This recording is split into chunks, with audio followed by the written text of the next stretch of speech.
Delish food चॅनलवर आपणा सर्वांचं स्वागत आहे। आज मी एक महाराष्ट्रीयन डिश दाखवत आहे। त्याला म्हणतात कांद्याचा झुणका किंवा कांद्याचा कोरडा।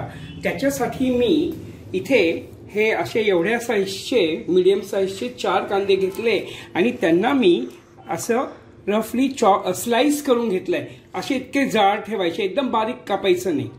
नंतर मी ही एवढी एक हिरवी मिरची कापून घेतली आहे बारीक।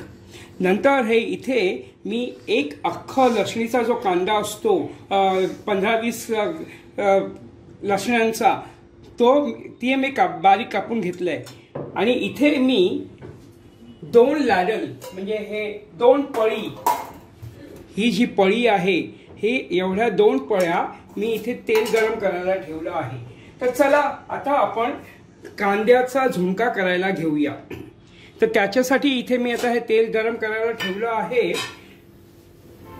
हे गॅसची फ्लेम आहे ती लोअर मिडल वरती ठेवायची आणि आता यात मी 1 चमचा मोहरी घालत आहे। आता ही मोहरी तडतडली बघा, ही थोडीशी आता तडतडायला लागली आहे की यात मी आता हा बारीक केलेला लसूण टाकणार आहे। ह्याला जरा अजून थोडंसं तडतडू देतो मी। आता या 15-20 पाकळ्या ज्या लसणाच्या आहेत ज्या मी बारीक करून घेतल्या आहेत, आता या गॅसला आधी मी सगळ्यात आधी एक बारीक करतो आणि या लसणाच्या पाकळ्या टाकतो मी ज्या बारीक केलेल्या आहेत।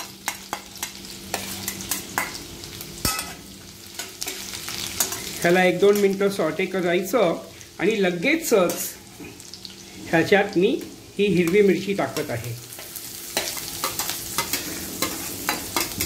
आता ह्याला मी 1-2 मिनिटं परतवून घेतो।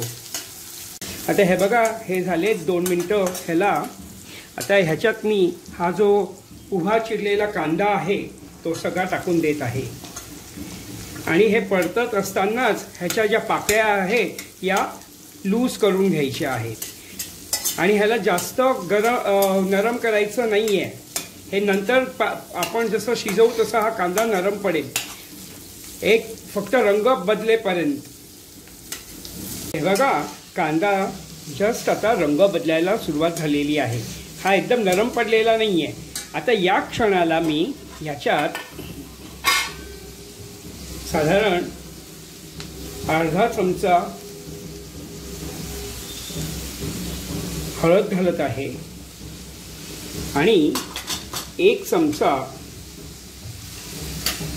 लाल तिखट घालत आहे बस। आणि ह्याला मी परतून घेणार आहे। आता ह्याला मी थोडंसं परतणार आहे आणि नंतर यात मी पाणी घालणार आहे। आता हे मसाले घालून साधारण 5 मिनिटं झाले आहेत। आता ह्याच्यात मी हे पाणी हे मी वाटीवर भरून घेतलं आहे, पण एवढं पाणी नाही टाकायचं, थोडंसंच पाणी टाकायचं। हे एवढं पाणी मी राहू दिलं आहे आणि आता हे पाणी थोडंसं आटेपर्यंत मी ह्याच्यावरती झाकण ठेवणार आहे आणि ह्याला शिजू देणार आहे।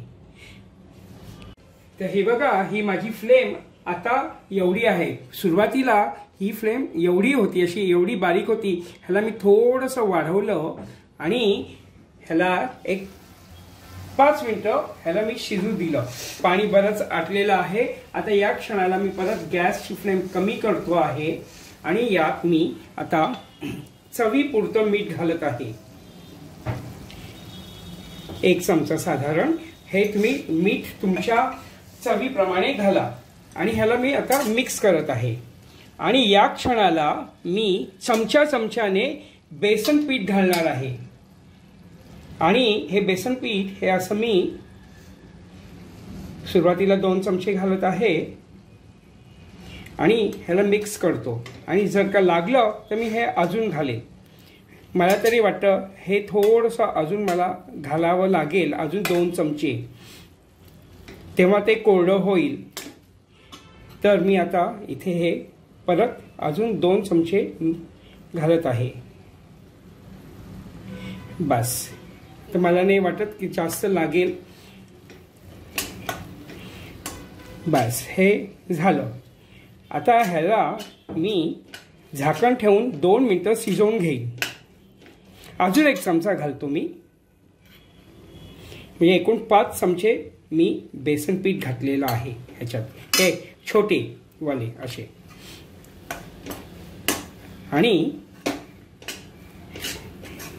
ह्याला एक वाफ येऊ देतो.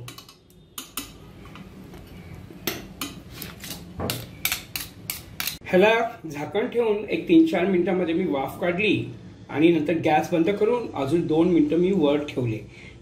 बघा कसा छान झुणका झालेला आहे, कांद्याचा झुणका. आता मी ह्यावर बारीक चिरलेली कोथिंबीर पेरतो आहे आणि आपला झुणका एकदम तयार.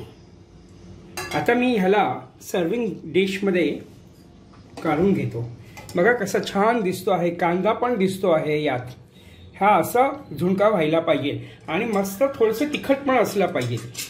ओके, जर का तुम्ही माझ्या चॅनलवरती अजूनही नवीन असाल आणि माझ्या चॅनलला सबस्क्राईब केलं नसेल तर प्लीज आधी माझ्या चॅनलला सबस्क्राईब करा, आजच्या व्हिडिओला लाईक करा आणि हा व्हिडिओ आजचा जास्तीत जास्त तुमच्या फ्रेंड्समध्ये आणि घरातील नातेवाईकांमध्ये शेअर करा. आणि हा झुणका किंवा हा कोरडा करून बघा, खूप छान लागतो. चक्क 10 ते 15 मिनिटात तयार होतो. हे बघा, हे झाला आहे आपला. आता यात मी वरून पुन्हा एकदा थोडीशी कोथिंबीर पेरत आहे. करून बघा. थँक्यू.